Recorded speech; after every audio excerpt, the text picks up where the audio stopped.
Even now with generative AI, there's a big portion of stuff that gets done that people used to do, but it's not. We're not losing out.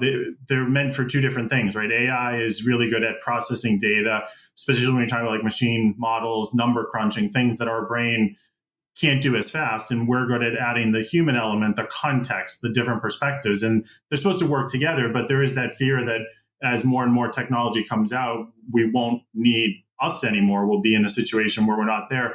That's not true. We always need the human element because technology is, I feel like we keep learning the new technology, but there's this deficit where we're not learning how to use it. We're learning what it is or like how to program. We're not learning how to consume the output, how to ask it the right questions, how to validate those things. So it's like a black box where we're making the black box faster, quicker, smarter, more technical, but we still need to know the inputs and the outputs. And that's where the human element comes in.